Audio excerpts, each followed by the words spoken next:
ಓಂ ಶ್ರೀ ಗುರು ರಾಘವೇಂದ್ರಾಯ ನಮಃ. ನಮಸ್ಕಾರ ವೀಕ್ಷಕರೇ. ರೀಸೆಂಟಾಗಿ ನಾನು ಮಂತ್ರಾಲಯಕ್ಕೆ ಹೋದಾಗ ಅಲ್ಲಿ ಮುಖ್ಯ ಗುರುಗಳಾದಂತಹ ಸುಬುಧೇಂದ್ರ ತೀರ್ಥರು ಕೊಟ್ಟಂತಹ ಮಂತ್ರಾಕ್ಷತೆನ ನಾನು ಕಳ್ಕೊಂಡ್ಬಿಡ್ತೀನಿ. ಸೊ ಆವಾಗ ನಂಗೆ ತುಂಬ ಬೇಜಾರಾಗತ್ತೆ.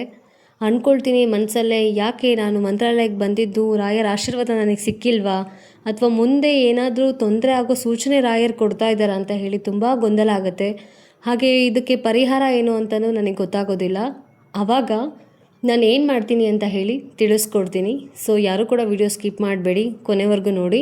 ನಿಮಗೂ ಕೂಡ ಮಂತ್ರಾಲಯದಲ್ಲಿ ಅಥವಾ ಬೇರೆ ರಾಯರ ಸನ್ನಿಧಾನದಲ್ಲಿ ಮಂತ್ರಾಕ್ಷತೆನ ಏನಾದರೂ ಮಿಸ್ ಮಾಡ್ಕೊಂಡಿದ್ರೆ ಅಥವಾ ಕಳ್ಕೊಂಡಿದ್ರೆ, ಕೊಟ್ಟಿರೋಂಥ ಮಂತ್ರಾಕ್ಷತೆನ ಕಳ್ಕೊಂಡಿದ್ರೆ ಏನು ಮಾಡಬೇಕು ಅಂತ ಗೊಂದಲ ನಿಮಗೆ ಇದ್ದರೆ ಖಂಡಿತವಾಗ್ಲೂ ಈ ವಿಡಿಯೋದಲ್ಲಿ ನಿಮಗೆ ಸಿಗತ್ತೆ.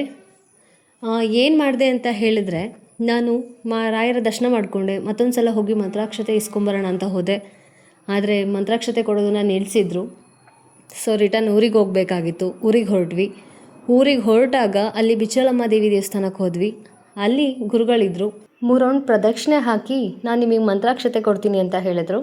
3 ರೌಂಡ್ ಪ್ರದಕ್ಷಿಣೆ ಹಾಕಾಯಿತು, ಮಂತ್ರಾಕ್ಷತೆನೂ ಇಸ್ಕೊಂಡ್ವಿ. ಆಗ ನನ್ನ ಮನಸ್ಸಿಗೆ ತುಂಬ ಗೊಂದಲ ಆಗಿದ್ದಂತಹ ಪ್ರಶ್ನೆನ ನಾನು ಅವ್ರ ಮುಂದೆ ಇಟ್ಟೆ. ಈ ರೀತಿ ಮಂತ್ರಾಲಯದಲ್ಲಿ ಮಂತ್ರಾಕ್ಷತೆನ ಕಳ್ಕೊಂಡಿದ್ದೀನಿ, ಏನೂ ಸಮಸ್ಯೆ ಇಲ್ವಾ ಅಂತ. ಆಗ ಗುರುಗಳು ಹೇಳಿದ್ರು, ಖಂಡಿತ ಏನೂ ಸಮಸ್ಯೆ ಇಲ್ಲ ಅಂತ.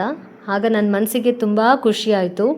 ಆದರೆ ಪರಿಹಾರ ಬೇಕಲ್ವಾ, ಇದಕ್ಕೇನು ಪರಿಹಾರ ಮಾಡಬೇಕು? ಖಂಡಿತ ಇದಕ್ಕೆ ಏನು ಪರಿಹಾರ ಇದೆ ಅಂತ ಹೇಳಿ ಗುರುಗಳು ತಿಳಿಸ್ಕೊಟ್ರು. ಸೊ ಆ ವಿಡಿಯೋನ ನೀವು ತಿಳ್ಕೊಬೇಕು ಅಂತ ಇದ್ದರೆ ನನ್ನ ನೆಕ್ಸ್ಟ್ ವಿಡಿಯೋನ ನೋಡಿ. ನಾನು ನಿಮಗೆ ಖಂಡಿತವಾಗ್ಲೂ ಗುರುಗಳು ಏನು ಪರಿಹಾರ ಹೇಳಿದ್ರು ಅಂತ ಹೇಳಿ ತಿಳಿಸ್ಕೊಡ್ತೀನಿ. Thank you so much.